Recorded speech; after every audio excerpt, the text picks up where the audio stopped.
Welcome to రాజనీతి. ఆంధ్రప్రదేశ్లో 4 ఏళ్లుగా పోలీస్ టెర్రర్ చూస్తున్నాం.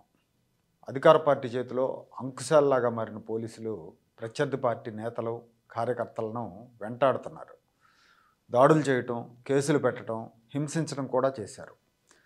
సరైన కారణాలు, ఆధారాలు లేకుండా అరెస్టులు చేయటం, రోజుల తరబడి జైల్లో ఉంచడం పరిపాటిగా మారింది. పోలీసు ఉన్నతాధికారులు రూల్ ఆఫ్ లా కంటే జగన్మోహన్ రెడ్డి మనోభీష్టానికే పెద్దపీట వేస్తున్నారు. ఆయన ఆదేశాలకు తగ్గట్టు పనిచేస్తున్నారు. కోర్టులు ముట్టికాయలు వేస్తున్నా వీళ్ళ తీరు మారట్లేదు. దేశ చరిత్రలో ఏ డీజీపీ కూడా ఎక్కనన్నిసార్లు కోర్టు మెట్లెక్కాడు గతంలో డీజీపీగా పనిచేసిన గౌతమ్ సవాంగ్. హైకోర్టు సవాంగ్తో రూల్ బుక్ కూడా చదివించింది. ఆయన ఏమాత్రం సిగ్గుపడకుండా చదివాడు. ఆ తర్వాత కూడా ఆ పదవిలో కొనసాగాడు. ఆత్మగౌరవం ఉన్న ఏ ఆఫీసర్ అయినా ఇదేం బతుకని రాజీనామా చేయటం, బదిలీ చేయించుకొని వెళ్ళిపోవటం చేసేవారు. కానీ ఆయన తర్వాత కూడా తన తీరు మార్చుకోకుండా అదే పోస్టులో కొనసాగారు. పోలీసు వ్యవస్థ ఎంత బానిసలా మారిందంటానికి సవాంగ్ ఒక ఉదాహరణ. తెలుగుదేశం నాయకుడు చంద్రబాబు నాయుడు మీద ఆధారాలు లేకుండా కేసులు పెట్టి ఇక సిఐడి అధికారుల తీరు కూడా అంతే ఉంది.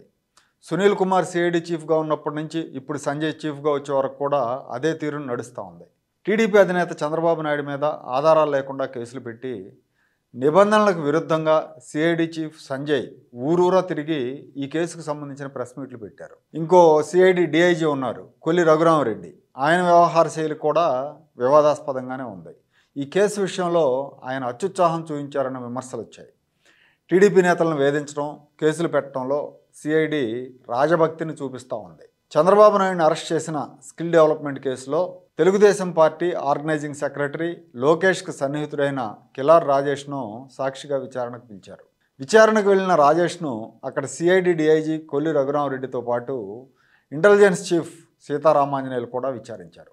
వాస్తవానికి ఈ కేసు దర్యాప్తుకు ఇంటెలిజెన్స్ డిపార్ట్మెంట్కి కానీ ఇంటెలిజెన్స్ చీఫ్కి కానీ ఎలాంటి సంబంధం లేదు. అయినా కూడా సీతారామాంజనేయులు ఇందులో ఇన్వాల్వ్ అయ్యారు. స్కిల్ డెవలప్మెంట్ కేసులో తాము కోరినట్టుగా చెప్పకపోతే రాజేష్ సంగతి తేలుస్తామని సీతారామాంజనేయులు బెదిరించారు. చెప్పినట్టు వినకపోతే వరుస కేసులు పెడతామని, చంపేస్తామని, కుటుంబాన్ని నాశనం చేస్తామని, వ్యాపారాలు దెబ్బ కొడతామని బెదిరించినట్టు రాజేష్ హైకోర్టులో పిటిషన్ వేశారు. ఈ సంఘటన జరిగిన తర్వాత ఇంటెలిజెన్స్ డిపార్ట్మెంట్కి చెందిన పోలీసులు తనను వెంటాడారని, తన కదలికల మీద నిఘా పెట్టారని కూడా ఆయన కోర్టుకు తెలిపారు. అయితే అలాంటి సంఘటనలు ఏమీ జరగలేదని, ఆ రోజున పిఎస్ఆర్ ఆంజనేయులు అసలు సిఐడి ఆఫీసులోనే లేరని సిఐడి హైకోర్టులో కౌంటర్ దాఖలు చేసింది.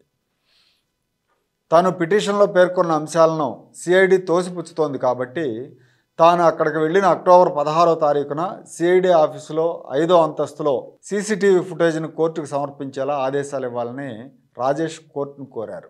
సీతారామాంజనేయులు, కొల్లి రఘురామరెడ్డి, సిఐడి డిఎస్పీ ధనుంజయుడు వీళ్ళ ముగ్గురు డీటెయిల్డ్ ఫోన్ కాల్ రికార్డులు, ఇంటర్నెట్ ప్రోటోకాల్ రికార్డు కోర్టుకు సమర్పించేలా ఆదేశాలు ఇవ్వాలని రాజేష్ కోరారు. దీంతో కాకల తీరిన ఐపీఎస్లు ఇద్దరు ఇరుక్కున్నారు.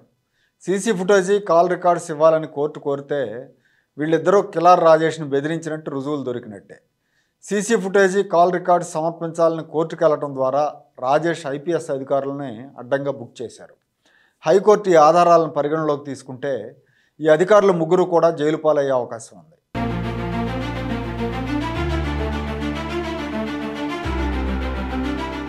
Like, share and subscribe to Rajaniti channel.